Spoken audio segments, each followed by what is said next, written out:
Hello and welcome to Drew Manchu's Comic Book Reviews. I'm your host, Drew Manchu, and today we're going to be taking a look at Batman at number 78, City of Bane.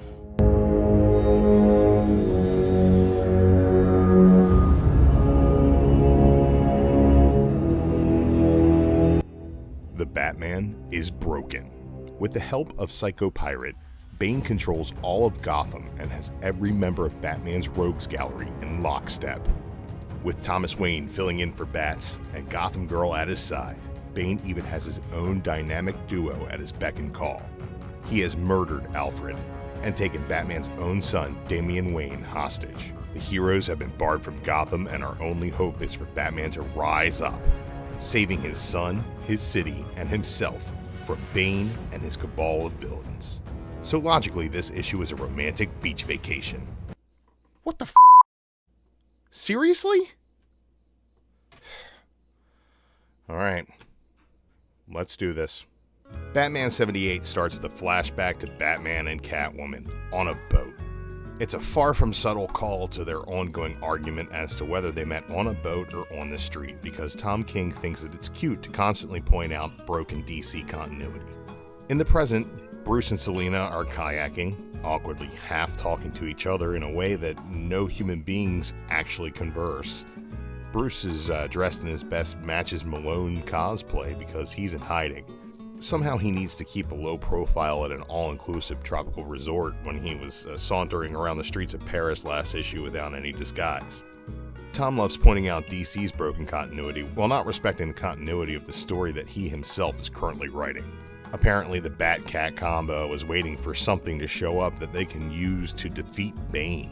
And that is the one and only time that Bane, Gotham, the big problem at hand, is even referenced in this book. We're subjected to several more pages where neither of our characters are able to fully utter a sentence. Instead, we get one-word clumsy dialogue that makes you question the mental capacity of both parties. Batman, always prepared for anything, is totally unprepared for a conversation with a woman he planned on marrying. Not only that, the one person that he's spent any time with for the past however long he's been chilling in Parisian cafes and sipping Mai Tais at Sandals Resort and Spa. We get Bat-Cat in full costume rock climbing, we get Bruce and Selina in their underpants in bed, and neither combination seems to get the conversation or the story past single-line uncomfortable utterances. We're then treated to full costume cliff diving, followed by robust laughter. And after that, an immediate, awkward return to one-word dialogue. We're then treated to a private bonfire on the beach with Bruce back in his cosplay, because let's ditch the costumes. But we can't risk anyone stumbling across our couple in the dark on a beach in the middle of the night. This is just painfully stupid. We finally get an actual conversation from these two, and they actually start to unpack some of the issues that they had resulting in the lack of a wedding back in issue number 50.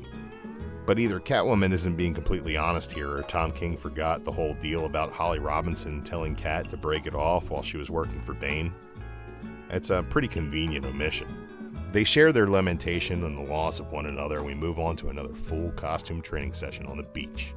Here, Catwoman's goading Batman into throwing a batarang at her as hard as he can. It's some sort of training exercise to get his strength up while at the same time relieving her of her guilt for throwing their relationship away. Bats refuses to throw it and instead admits his flaws and takes her to Smoochie Town. Yay! Their love is whole once again.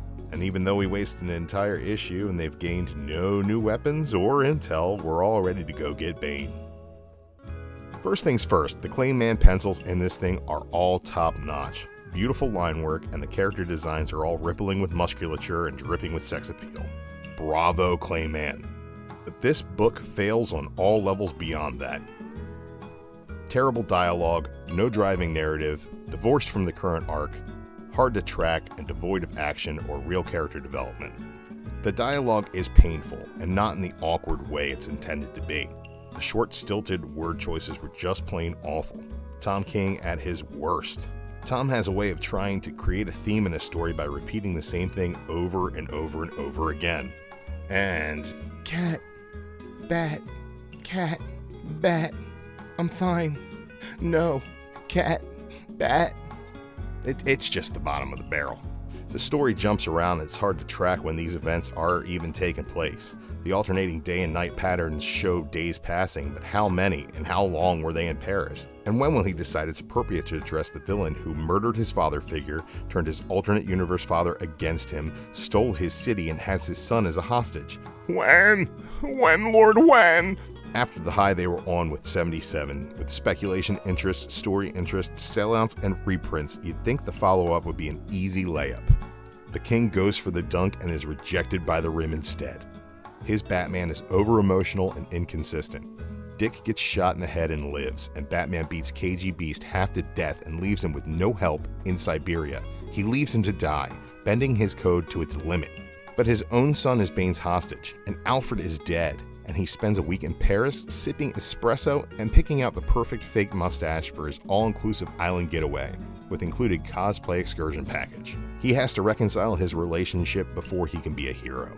So Tom King calls back to the wedding bait and switch of 25 issues ago to interrupt the current arc's momentum, just to give Batman closure from the issues that King manufactured for him himself in the process of losing his reader base and the confidence of editorial. This bat-cat volley of idiots staring at each other, muttering nonsense and half-thought is no longer cute, and it's worn out its welcome, and nobody cares if they will or they won't.